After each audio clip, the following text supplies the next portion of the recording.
पहला प्रश्न है, तीन समरेख बिंदुओं से होकर जाती हुई कितनी रेखाएं खींची जा सकती हैं। समरेख का मतलब होता है एक सीधी रेखा में। तो तीन बिंदु इस प्रकार लेंगे, तीनों एक सीध में हों। तो पहला बिंदु लेते हैं, इसका नाम रखते हैं ए। दूसरा बिंदु लेते हैं जिसका नाम रखते हैं बी।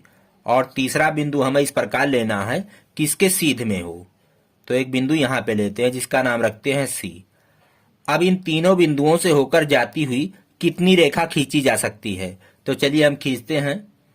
आप खींचेंगे ऐसे, तो बी से होते हुए फिर सी से भी होकर जाए तो कितनी रेखाएं खींच सकते हैं। सिर्फ और सिर्फ एक रेखा खींच सकते हैं जो ए बी और सी से जा रही है। अगर ये तीनों बिंदु समरेख हैं, एक सीध में हैं, तो सिर्फ और सिर्फ एक रेखा खींची जा सकती है। अब आइए अगला प्रश्न हल करते हैं। दूसरा प्रश्न है, कागज के तल पर निम्नांकित बिंदुओं को अंकित कर स्पष्ट कीजिए। इसमें ए बी सी डी और ई 5 प्रश्न है, इसको हल करना है। अब पहला हम हल करते हैं ए। एक बिंदु से कितनी रेखाएं खींची जा सकती हैं। तो एक बिंदु अगर है, चलिए मान लेते हैं ये ए है, तो इससे हम कितनी रेखाएं खींच सकते हैं। तो ये देखिए, एक रेखा, दूसरी रेखा, ऐसे तीसरी रेखा, चौथी रेखा, ऐसे करके आप असंख्य रेखाएं खींच सकते हैं। तो यहां पे लिखेंगे असंख्य। ए का उत्तर है असंख्य। चलिए बी वाला हल करते हैं। ए हो गया, अब बी वाला हल करते हैं। बी क्या है, दो बिंदुओं से कितनी रेखाएं खींची जा सकती हैं। आप दो बिंदु लेंगे, एक ए है और दूसरा बी है। इन दोनों बिंदुओं से होकर हम कितनी रेखा खींच सकते हैं। तो सिर्फ और सिर्फ एक रेखा खींच सकते हैं, तो एक रेखा। अब आइए तीसरा वाला हल करते हैं, सी वाला। सी है तीन बिंदु जो समरेख नहीं है। आप तीन बिंदु लेंगे जो एक सीध में नहीं है। तो चलिए एक बिंदु, दूसरा यहां ले लेते हैं और तीसरा यहां ले लेते हैं। ये ए है, ये बी है और ये सी है। अब कह रहा में से दो दो बिंदुओं से कितनी रेखाएं खींची जा सकती हैं।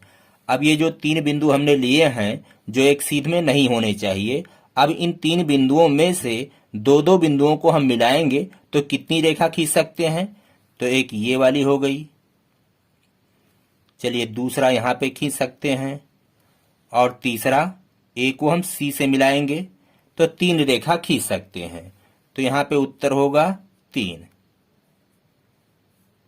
अब चलिए डी वाला हल करते हैं। डी में 4 बिंदु जिनमें कोई 3 समरेख नहीं है में से दो दो बिंदुओं से कितनी रेखाएं खींची जा सकती हैं। अब 4 बिंदु लेना है जिनमें 3 एक सीध में नहीं होने चाहिए। तो एक यहां पे लेते हैं ए, दूसरा यहां पे लेते हैं बी, तीसरा इस प्रकार लेना है जो एक सीध में ना हो। चलिए यहां पे ले लेते हैं, ये सी है और एक यहां पे लेते हैं डी है। अब इनमें से दो दो बिंदुओं को मिलाकर हम कितनी रेखा खींच सकते हैं। ए को बी से मिलाएंगे, एक रेखा। चलिए सी को डी से मिलाएंगे, दूसरी रेखा। ए को सी से मिलाएंगे, तीसरी रेखा। बी को डी से मिलाएंगे, चौथी रेखा। और उसी प्रकार से ए को हम डी से मिलाएंगे तो ये 5वीं हो गई, और बी को हम सी से मिलाएंगे तो ये हो जाएगी 6वीं रेखा। तो इस प्रकार से हम 6 रेखाएं खींच सकते हैं। ये सभी रेखाएं हैं। तो यहां पे तीर का चिन्ह होना चाहिए। तो कुल मिलाकर 6 रेखाएं खींच सकते हैं। तो 6 रेखाएं, इसका उत्तर है 6। अब आइए अगला वाला हल करते हैं, तो इसको मिटा देते हैं। दूसरा का ई है 5 बिंदु जिनमें कोई 3 समरेख नहीं है में से दो दो बिंदुओं से कितनी रेखाएं खींची जा सकती हैं। 5 बिंदु इस प्रकार लेने हैं कि जिनमें से कोई 3 एक सीध में ना हो। तो एक बिंदु ए, बी यहां पे ले लेते हैं, एक बिंदु यहां पे ले लेते हैं सी, एक यहां पे ले लेते हैं डी और एक यहां पे लेते हैं ई।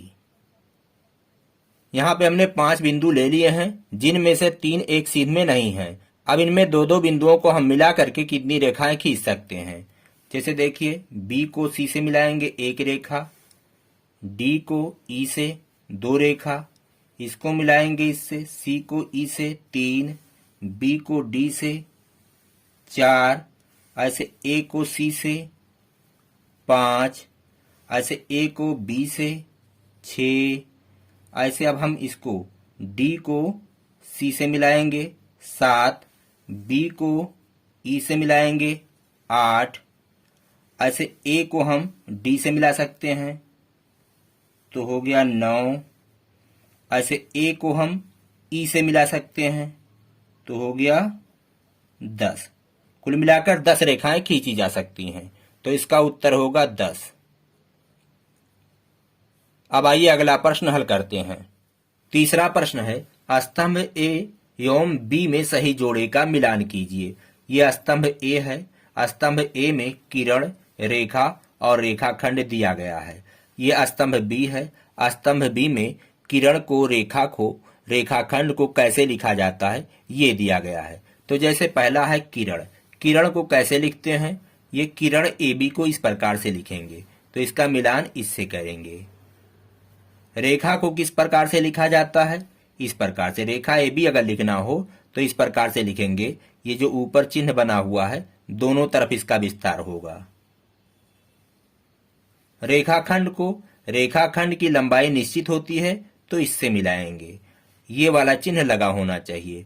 तो ये रेखा का चिन्ह है, ये रेखाखंड का है और ये किरण का है। तो इस प्रकार से आप समझ गए होंगे। अब आइए अगला प्रश्न हल करते हैं। चौथा प्रश्न है, किसी तल पर स्थित एक रेखा में कितने बिंदु हो सकते हैं? हमने यहाँ पे एक रेखा खींच दिया है। हमें यह बताना है कि किसी तल पर स्थित एक रेखा में कितने बिंदु हो सकते हैं। तो कोई भी रेखा छोटे छोटे बिंदुओं से मिलकर ही बनी होती है। आइए यहाँ पे दिखाते हैं। जैसे एक बिंदु यहाँ है, ये ऐसे करके हम बिंदु ले लेते हैं और जब इन सभी बिंदुओं को मिलाते हैं तो हमें एक रेखा प्राप्त होती है। तो किसी भी रेखा में कितने बिंदु हो सकते हैं? असंख्य। छोटे छोटे असंख्य बिंदुओं को मिलाने पर ही रेखा बनती है। तो यहाँ पे लिखेंगे असंख्य। असंख्य। अब आइए अगला प्रश्न हल करते हैं। पांचवा प्रश्न है। पांचवा में दो प्रश्न है, पहला और दूसरा। पहला है, दी गई आकृति में रेखाओं के नाम लिखिए। यहाँ पे एक आकृति दी गई है, इसमें कितनी रेखाएं हैं उनका नाम लिखना है। तो इसमें 4 रेखाएं हैं। एक रेखा, दूसरी रेखा, तीसरी रेखा और ये चौथी रेखा। तो 4 रेखाएं हैं, चारों का नाम लिखना है।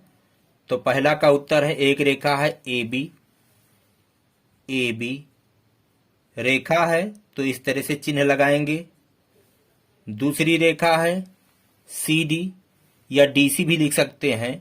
ए बी लिखिए या बी ए लिखिए, तो उसी प्रकार से सी डी या डी सी भी लिख सकते हैं। तीसरी है ये वाली रेखा ए डी या डी ए। ए डी लिखिए या डी ए लिखिए, बात एक है। और चौथी रेखा है बी सी या सी बी। B C. दूसरा प्रश्न है, आकृति में उन रेखाओं के नाम लिखिए जो बिंदु ए से होकर जाती हैं। तो इस आकृति में बिंदु ए से, बिंदु ए ये वाला है, इससे होकर जाने वाली रेखाएं कौन कौन सी हैं? तो इससे होकर जाने वाली 2 रेखाएं हैं, एक ये वाली रेखा और एक ये वाली रेखा। तो इस रेखा का नाम है ए डी और इसका नाम है ए बी। तो ए डी और ए बी व ए बी, ये 2 रेखाएं बिंदु ए से होकर जाती हैं। छठवां प्रश्न है, निम्नांकित आकृति में एक बिंदुगामी रेखाएं और उनके संगमन बिंदु लिखिए। तो चलिए सबसे पहले हम जान लेते हैं कि एक बिंदुगामी रेखाएं और उनके संगमन बिंदु क्या होते हैं। जब किसी एक बिंदु से, जैसे एक बिंदु ए ले लेते हैं और इस एक बिंदु से 3 या उससे अधिक रेखाएं गुजरती हैं। 3, कम से कम 3 होनी चाहिए। एक रेखा, दूसरी रेखा और ये तीसरी रेखा, और उससे अधिक रेखाएं हो सकती हैं, लेकिन कम से कम 3 रेखाएं होनी चाहिए। जब किसी एक बिंदु से 3 या उससे अधिक रेखाएं गुजरती हैं तो उस बिंदु को संगमन बिंदु कहते हैं। उस बिंदु को, इस बिंदु को क्या कहेंगे? संगमन बिंदु कहेंगे। और इन रेखाओं को संगामी रेखाएं कहेंगे या एक बिंदुगामी रेखाएं कहेंगे। अब आइए यहाँ चित्र में समझ लेते हैं कि जो बिंदु होता है वो कैपिटल लेटर से लिखा होता है। जैसे ये जो बिंदु है बी, ये कैपिटल लेटर से लिखा है। ये देखिए ये बिंदु ए है, ये कैपिटल लेटर से लिखा है। और ये जो प्रतिच्छेद बिंदु है एफ है। ये वाला प्रतिच्छेद बिंदु डी है, ये वाला ई है, ये वाला सी है। और इस प्रकार से यहाँ रेखाएं देख लीजिए। ये वाली जो रेखा है, ये वाली, ये टी है। कोई भी रेखा स्मॉल लेटर से लिखी होती है। ये वाली जो रेखा है ये पी है। और ये वाली जो रेखा है ये क्यू है, यहाँ पे लिखा हुआ है। ये वाली जो रेखा है ये एन है, यहाँ पे लिखा हुआ है। ये वाली जो रेखा है ये एल है, यहाँ पे लिखा हुआ है। और ये वाली जो रेखा है वो एम है, यहाँ पे लिखा हुआ है। अब आइए हम यहाँ पे ढूंढते हैं कि कौन सी रेखाएं एक बिंदुगामी हैं और उनके संगमन बिंदु कौन से हैं। तो यहाँ पे देखिए बिंदु ए से 3 या उससे अधिक रेखाएं गुजर रही हैं। बिंदु ए से 3 रेखाएं गुजर रही हैं, एक ये वाली, एक ये वाली और एक ये वाली।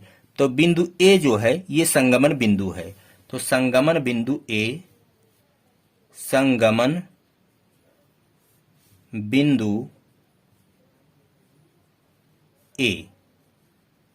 और संगामी रेखाएं, संगामी रेखाएं कौन कौन सी हैं? ये जो संगमन बिंदु ए है इसके लिए संगामी रेखाएं हैं, एक एल है, दूसरा एन है और तीसरा क्यू है। एल, एन व क्यू। तो ये पहला है, पहला संगमन बिंदु ए है और संगामी रेखाएं एल, एन व क्यू हैं। अब आइए दूसरा बिंदु ढूंढते हैं। दूसरा ये वाला है। यहाँ देखिए 3 या उससे अधिक रेखाएं जहां से गुजरती हैं वही संगमन बिंदु होगा। तो बिंदु बी क्या है? संगमन बिंदु है। तो दूसरा संगमन बिंदु बी है। संगमन बिंदु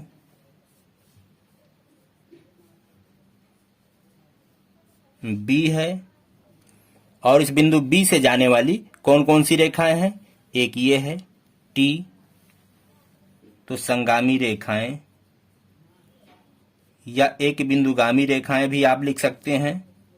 संगामी रेखाएं, यहां से 4 रेखाएं गुजरती हैं, एक टी है, पी है, एम है और क्यू है। तो टी, ये वाली पी और एक है एम, ये वाली एम है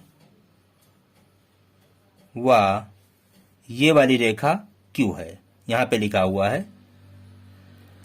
अब और तीसरा बिंदु ढूंढिए जिससे 3 या उससे अधिक रेखाएं गुजर रही हैं। तो यहां पे देखिए यहां सिर्फ 2 रेखाएं गुजर रही हैं, तो ये संगमन बिंदु नहीं हो सकता है। यहां से भी 2 रेखाएं गुजर रही हैं, तो ये भी संगमन बिंदु नहीं है। इस बिंदु से भी 2 रेखाएं गुजर रही हैं, तो ये भी संगमन बिंदु नहीं है। इस वाले बिंदु एफ से भी 2 रेखाएं गुजर रही हैं, तो ये भी संगमन बिंदु नहीं है। तो यहाँ पे सिर्फ 2 संगमन बिंदु हैं, एक ए है और दूसरा बी है। ए से जाने वाली रेखाएं 3 रेखाएं हैं, एल, एन व क्यू। ये संगामी या एक बिंदुगामी रेखाएं हैं। उसी प्रकार संगमन बिंदु बी, बी से जाने वाली रेखाएं टी, पी, एम व क्यू हैं। 4 रेखाएं इससे गुजरती हैं। तो मैं आशा करता हूं कि आपके समझ में आ गया होगा कि एक बिंदुगामी रेखाएं क्या हैं और उनके संगमन बिंदु क्या हैं। इसी प्रकार से यह अभ्यास समाप्त होता है। हम मिलेंगे आपसे अगले वीडियो में। कहते हैं जय हिंद, जय भारत।